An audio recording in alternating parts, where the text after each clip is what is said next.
नमस्कार। आज मैं फिर आपके सामने अपराध की एक और घटना लेकर आया हूं। आज के अपराध की घटना हालिया है, हाल फिलहाल की है। प्रदेश वही अपना उत्तर प्रदेश, जिला आगरा,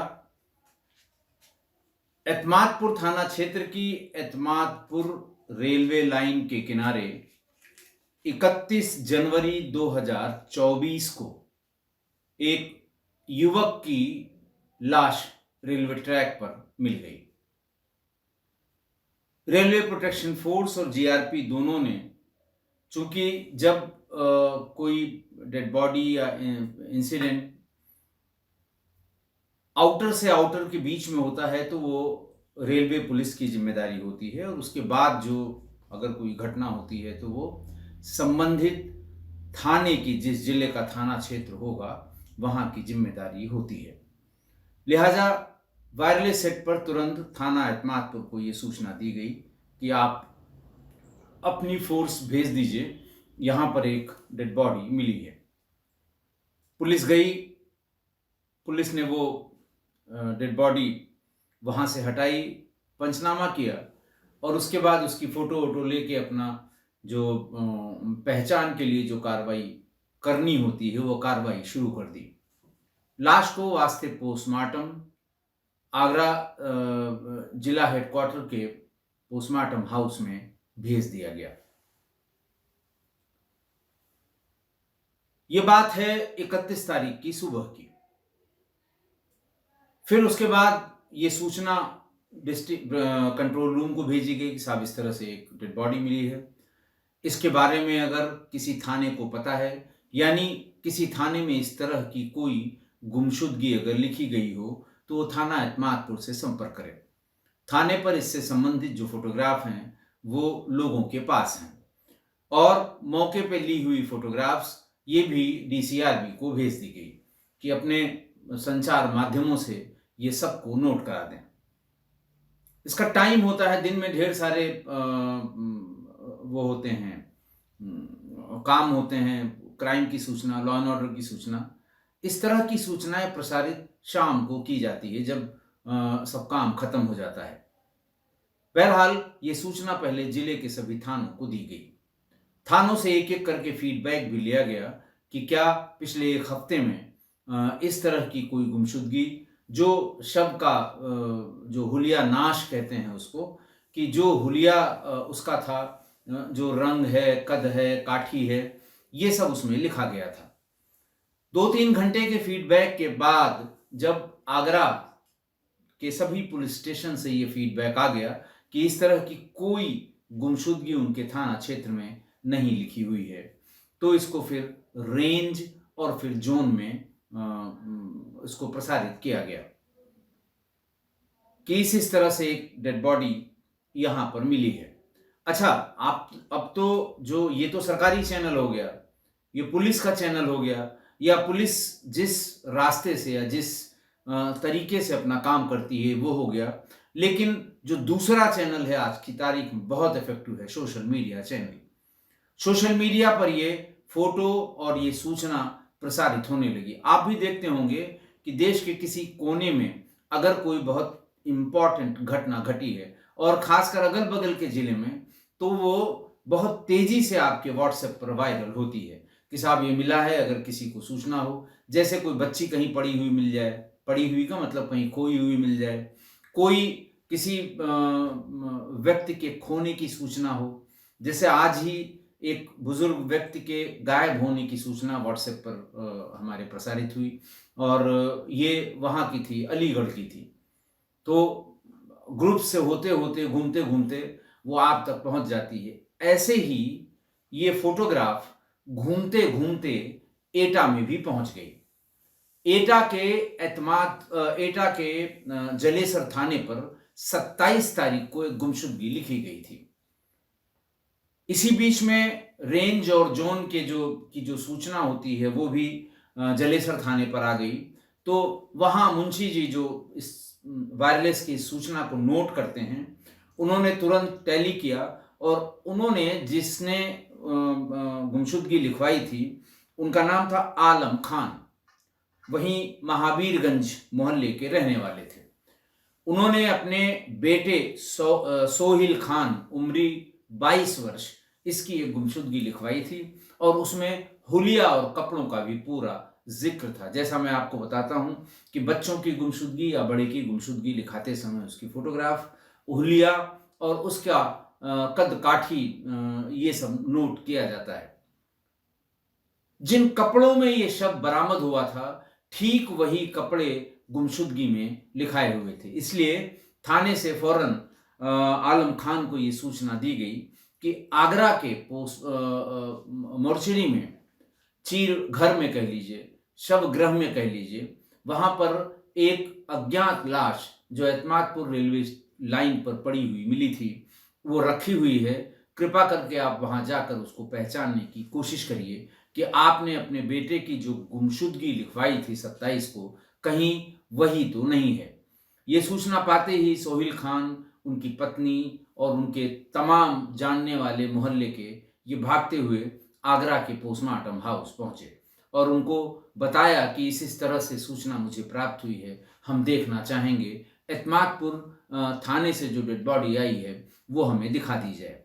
खैर, जैसे ही वो मोर्चरी के भीतर गए और वो शव उनको दिखाया गया, हालांकि शव खराब हो चुका था, ऐसा लगता है 3-4 दिन का था, लेकिन फिर भी कपड़ों से और हुलिया से घर वालों ने बिल्कुल पहचान लिया, अच्छे से पहचान लिया। कोई उनको डाउट नहीं था कि उनका लड़का सोहिल खान ही है। बहरहाल वहां जो पुलिस अधिकारी थे उन्होंने भी ये बता दिया कि इसकी गुमशुदगी लिखी हुई है 27 तारीख को और ये पता भी लग गया है कि ये किसकी लाश है, लिहाजा हम संबंधित थाने को इसकी पूरी कार्रवाई के लिए कहते हैं। जलेसर पुलिस को इन्फॉर्म किया गया और जलेसर को ही कहा गया कि पोस्टमार्टम रिपोर्ट हम आपको भेज देंगे, आप अपनी आगे की कार्रवाई करिए। आलम खां जलेसर थाने पर पहुंचे, फिर तफसील से उनसे बातचीत हुई। थाने वालों को भी काफी जानकारी थी इस बात की, क्योंकि जिस सिलसिले से थाने पर आलम खां और उनके घर वाले या उनके जानने वाले सूचना दे रहे थे, पहली सूचना तो उन्होंने 27 को गुमशुदगी की दी। उसके बाद उन्होंने 28 तारीख को, 27 की ही शाम को वो गए वहां पर और 27 की ही शाम को उनको एक मैसेज मिला अपने बेटे के मोबाइल फोन से। उसमें ये लिखा हुआ था कि प्रवीण शर्मा ने मुझे अपने घर में बंधक बना लिया है, इनके इरादे अच्छे नहीं लग रहे हैं, आप जल्दी आ जाइए वरना मेरी जान को खतरा है। मोबाइल पर आया हुआ ये मैसेज लेकर जलेसर थाने गए हुए थे आलम खान। उन्होंने बताया कि मेरे बेटे ने ऐसा ऐसा, उन्होंने कहा फौरन एक आप तहरीर दीजिए, अभी हम कार्रवाई करते हैं। आलम खान ने वहीं पर तहरीर भी लिख कर दे दी, प्रवीण शर्मा को उसमें आरोपी बनाया, हवाला दिया बेटे के मोबाइल फोन से आए हुए SMS का, मैसेज का। लेकिन पुलिस अपनी जगह से हिली नहीं। घर वाले थे, परेशान थे, उसके माँ बाप सब उसके घर में भाग के गए। दरवाजा खटखटाया, प्रवीण शर्मा की पत्नी निकली और उन्होंने कहा कि भाई मेरे बेटे ने आपके घर से ये हमको मैसेज किया है कि मेरा बेटा आपके यहाँ बंधक बना के रखा गया है, उसको कृपा करके छोड़ दीजिए, उसकी कोई गलती नहीं है। बताते हैं कि उनकी पत्नी ने बहुत बुरी तरह से गाली दी और ये कहा कि तुम्हारा बेटा हमारे यहाँ नहीं है, उसने हम लोगों को फंसाने के लिए कहीं से ये मैसेज किया होगा, हमारे यहाँ नहीं है, फौरन आप लोग चले जाइए यहाँ से। ये कह के प्रवीण शर्मा की पत्नी ने दरवाजा बंद कर लिया। ये बात भी आलम खान ने और उनके परिजनों ने थाने पर जाकर बता दी। माँ बाप का दिल है, नहीं माना। 28 को वो फिर गए। महावीरगंज मोहल्ला एक ही है लेकिन थोड़ी दूरी पर ये घर था। प्रवीण शर्मा के यहाँ फिर गए, वहां देखा ताला बंद है। मन में शंका हो गई, किसी की भी मन में शंका हो गई कि कल तक तो सब लोग थे, पत्नी निकली थी, हल्ला गुल्ला कर रही थी, गाली दे रही थी, आज ताला बंद है। फिर भाग के गए थाने पर, बताया कि साहब वो तो ताला बंद है, लगता है ये लोग चले गए, मुझे किसी अनहोनी की आशंका है। पुलिस ने कहा अच्छा ठीक है हम चलते हैं। पुलिस उनके साथ साथ गई, पुलिस ने भी ताले के दर्शन किए और वापस चली गई। उन्होंने कहा देखो ये आशनाई का मामला है, तुम्हारा लड़का और इनकी लड़की के का चक्कर हमने पता कर लिया है, चक्कर है, लिहाजा तुम जाके इनको ढूंढो, कुछ नहीं हुआ होगा, लड़का तुम्हारा इनकी लड़की को लेके भाग गया होगा। ये कह के पुलिस ने अपनी जिम्मेदारी की इति श्री कर दी। और फिर ये बेचारे 30 को भी 29 और 30 को भी थाने पर गए कि साहब कुछ पता लगा क्या, लेकिन कोई सूचना पुलिस ने इनको नहीं दी। और फिर 31 को एतमादपुर थाने से सूचना आ गई।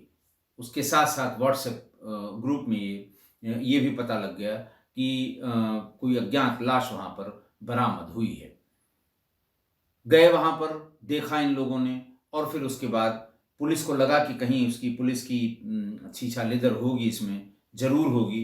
पुलिस ने फौरन प्रवीण शर्मा और उनके साथ धर्मपाल सिंह टुल्लन, जो पूर्व जिला पंचायत अध्यक्ष हैं, इनको गिरफ्तार कर लिया, क्योंकि तहरीर पहले से ही इनके खिलाफ दी गई थी।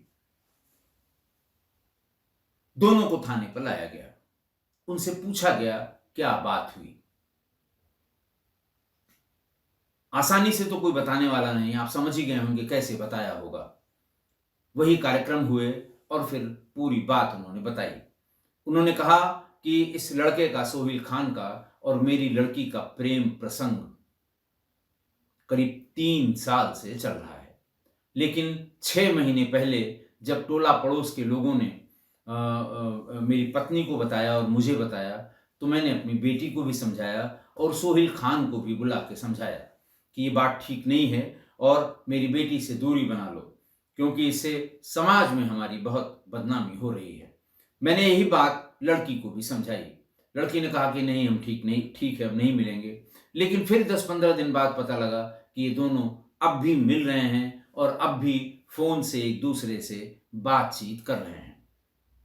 इसका फोन अपनी बेटी का हम लोगों ने ले लिया, लेकिन फौरन उसके पास दूसरा फोन आ गया और फिर वो रात बिरात छत पर जाकर, नीचे जाकर सोहेल से बात करने लगी। एक बार फिर मैंने सोहेल को बुला के उससे कहा कि भाई बात भी बंद कर दो, मिलना जुलना बंद कर दो, ये ठीक नहीं है। लेकिन न तो मेरी बेटी मानी, न ही वो लड़का सोहेल माना। फिर हम लोगों ने डिसाइड किया कि इसे रास्ते से हटाना होगा, नहीं तो समाज में हमारी नाक कट रही है। लोग मुझे के बता रहे हैं, जो वर्तमान परिवेश है उसमें हमारी और भी बदनामी हो रही है। लिहाजा हम लोगों ने ये तय किया कि इसको रास्ते से हटाएंगे। सोहेल को फोन किया कि तुम आ जाओ, बेटी भी घर पे है, बैठ के कोई बात तय कर लेते हैं। यहां तो हम लोगों की बड़ी बदनामी हो रही है, तुम लोगों के बाहर रहने का कहीं इंतजाम कर देते हैं। ये सुन के वो फिर भागा। 2 बार पहले भी बुलाया गया था समझाने के लिए, इसलिए वो फौरन आ गया। सोहेल के आते ही उसका हाथ पैर बांध के कमरे में रख दिया गया। रात भर वो यूं ही पड़ा रहा। इस बीच में उसने बंधे हुए हाथ को खोल लिया, जेब से अपने मोबाइल निकाला। शाम हो चली थी। मोबाइल से उसने अपने पिता को फोन किया, पिता को उसने मैसेज किया। उसके बाद अपने तमाम वीडियो अपने फोन में रिकॉर्ड किए। एक वीडियो में मैं आपको कम्युनिटी में उसे पोस्ट करूंगा, आप देखिएगा। एक वीडियो में वो कह रहा है कि मुझे यहाँ बांध के रखा गया है, इनके इरादे नेक नहीं है, ये मुझे मार डालेंगे, आप लोग फौरन कोई कार्रवाई करिए, फौरन यहाँ पे आइए, इनके घर से मुझे छुड़वाइए, मुझे डर लग रहा है। ये सब वो रिकॉर्ड करता रहा। फिर अचानक भोर 4 या 5 बजे 2-3 लोग और आए और फिर उसके बाद नेचुरली उसे मार दिया गया होगा। मारने के बाद गाड़ी में लादा गया और एटा से आगरा वाले रास्ते पर पहुंच के एतमादपुर रेलवे ट्रैक पर उसकी लाश को फेंक दिया गया। ये पूरी बात प्रवीण शर्मा ने पूछताछ में बताई, प्रवीण शर्मा ने भी और धर्मपाल सिंह टुल्लन ने भी। पुलिस को समझ में आ गया कि ऑनर किलिंग है। सब कुछ जानते हुए भी ये इन्होंने अपनी इज्जत को बचाने के लिए कह लें, या जो भी इसको जो नाम आप देना चाहें दे दें, एक बच्चे की हत्या कर दी है। पुलिस ने इन दोनों को जेल भेज दिया। पुलिस के वहाँ एसपी सिटी होंगे कुशवाहा, कुशवाहा ही संभवतः थे, अभी भी हैं, अभी 2 दिन पहले की बात है। एटा के हाँ, एटा के अपर पुलिस अधीक्षक धनंजय सिंह कुशवाहा ने ये बताया कि यहाँ गुमशुदगी लिखी हुई थी और हम लोगों ने गिरफ्तारी कर ली है और इनको हम जेल भेज रहे हैं। इन्हें जेल रवाना भी कर दिया गया। आज की घटना में तो पुलिस ने अंधेर कर दी, बिल्कुल अंधेर कर दी। 27 को गुमशुदगी तब लिखी इन्होंने जब घर वालों ने सब रोना पीटना शुरू कर दिया। फिर 27 की ही शाम को सोहिल के फादर भाग के आए कि साहब देखिए मेरे बेटे के मोबाइल से ये मैसेज आया है, उसे बंधक बना लिया है, छुड़वा लीजिए, नहीं मार देंगे। उन्होंने कहा ठीक है, तहरीर दीजिए, हम फला काम में भी बिजी हैं, अभी हम दबिश दे के छुड़वा लेंगे। तहरीर दी लड़के के बाप ने और नेम्ड तहरीर दी प्रवीण शर्मा के नाम से, क्योंकि मैसेज में प्रवीण शर्मा का नाम लिखा हुआ था, लेकिन फिर भी पुलिस वहां नहीं गई। 28 को ये लोग फिर गए। अच्छा, 27 को तहरीर देने के बाद ये घर गए प्रवीण शर्मा के, दरवाजा खटखटाया, प्रवीण शर्मा की पत्नी निकली, गाली गलौज की और ये कहा कि वहां नहीं है, आप लोग भाग जाइए। लौटकर ये बात भी 10-11 बजे रात में उन्होंने थाने पर बताई कि साहब ऐसा ऐसा उसकी पत्नी ने हम लोगों के साथ दुर्व्यवहार किया है और ये कहा है कि सोहिल यहां पर नहीं है, आइंदा से कभी इस दरवाजे पर मत आना। पुलिस ने कहा बस बस अब खाली हो गए हैं, चल रहे हैं, दबिश दे के छुड़वा के ले आएंगे। नहीं गई पुलिस। 28 को घर वाले फिर गए प्रवीण शर्मा के यहाँ, देखा बाहर ताला बंद है, फिर वापस आकर थाने पर बताया कि साहब ताला बंद है। इसका मतलब ये लोग भाग गए और हमें पूरी तरह से हम सशंकित हैं कि हमारे बच्चे के साथ कोई न कोई दुर्घटना जरूर हो गई है। पुलिस भी उनके साथ आई, थाने से आई, ताले को देखा, बोले हाँ ये तो ताला बंद है और ताला तोड़ने की प्रक्रिया बड़ी जटिल है, इसलिए हम जा रहे हैं, उस प्रक्रिया को अपनाने की कोशिश करेंगे, तब तक आप लोग ढूंढिए, ये जरूर लड़का लड़की के भागने का चक्कर है। 29 और 30 को फिर आए कि साहब वो जो ताला तोड़ने की प्रक्रिया आप बता रहे हैं वो पूरा कर लीजिए, देख लीजिए, नहीं उसके साथ कोई घटना हो जाएगी। और तब 31 को ये सूचना मिली कि एक लाश, अज्ञात लाश एतमादपुर रेलवे लाइन के पास मिली है, इनसे कहीं आकर पहचान लें। पहुंचे और उन्होंने पहचान भी लिया कि ये उन्हीं का बेटा है। अरेस्ट हो गए। सोहिल का फोन प्रवीण शर्मा के घर से बरामद हो गया और उस लड़की और सोहिल की चैट हिस्ट्री, बहुत लंबी चैट हिस्ट्री, दिन दिन भर रात भर बातचीत की चैट हिस्ट्री पुलिस ने बरामद कर ली। और प्रवीण शर्मा के घर पर जब वो कैद में रखा गया था तब उसके रिकॉर्ड किए हुए 3-4 वीडियो भी मिल गए, जिसमें वो कह रहा है कि मेरी जान को खतरा है, मुझे कमरे में बंद किया गया है, मुझे ये लोग मार डालेंगे। ये जो छोटे छोटे वीडियो थे ये सब उसी में मिल गए। उस वीडियो में सोहिल जो कपड़ा पहने हुए है, उन्हीं कपड़ों में उसकी लाश एतमादपुर रेलवे लाइन के पास बरामद हुई है। तो 3-4 एविडेंस, बड़े पुख्ता एविडेंस पुलिस को मिल गए। एक, मरने से पहले उसका रिकॉर्ड किया हुआ वीडियो। 2, वही कपड़े, जिन कपड़ों में वो वीडियो रिकॉर्ड किया गया, वही कपड़ा पहने हुए या उन्हीं कपड़ों में उसका शव बरामद हुआ। 3, जब ये वीडियो रिकॉर्ड किया गया और अपने पिता को मैसेज भेजा गया, उस समय उसकी लोकेशन प्रवीण शर्मा के घर पर थी। फोन की लोकेशन, उसके फोन की लोकेशन प्रवीण शर्मा के घर पर थी।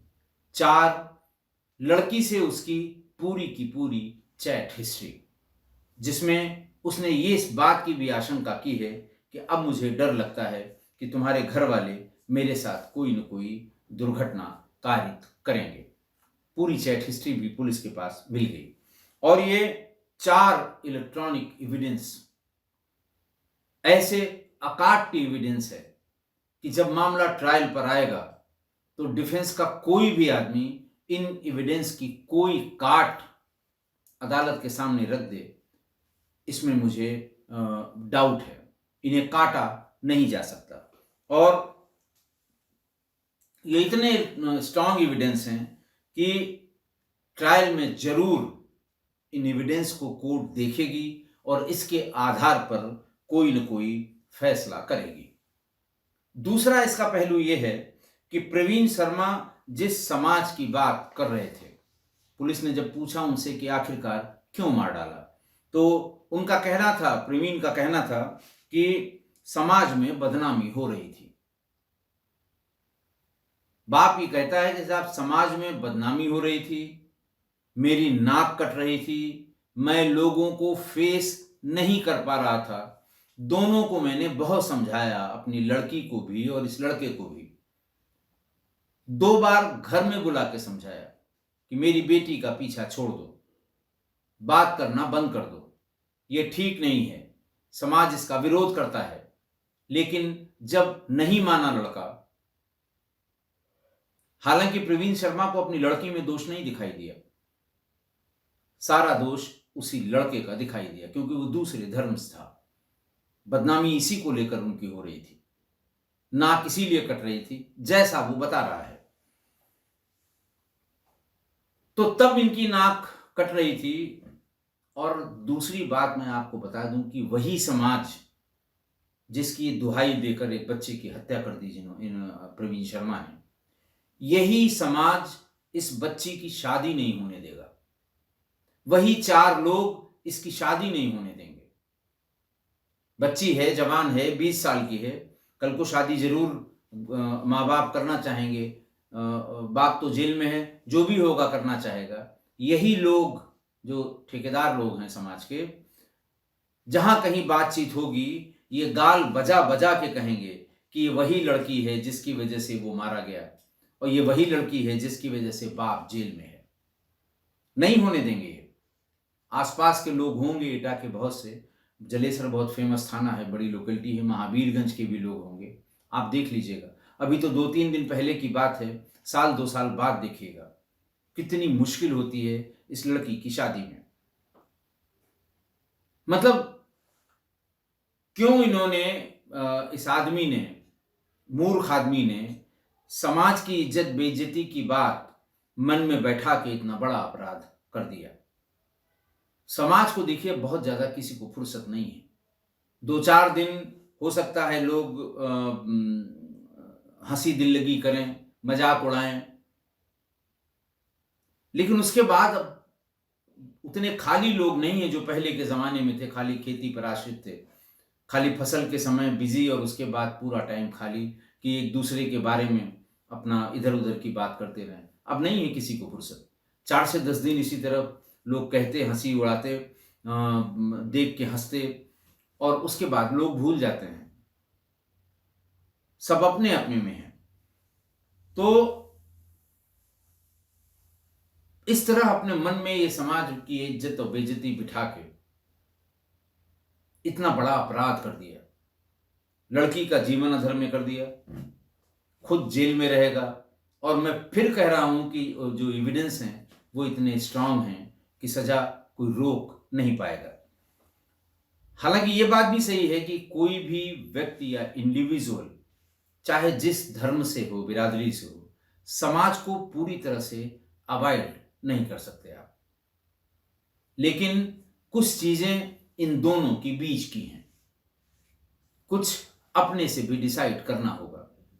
कभी भविष्य का भी सोचना चाहिए कि इतना बड़ा काम करने के बाद, और अपने स्तर से तुमने सारे प्रयास कर लिए थे, समझा लिया था, बुझा लिया था, फिर इतना बड़ा कांड करने की क्या जरूरत थी? और ये कोई बुद्धिमानी नहीं कही जा सकती।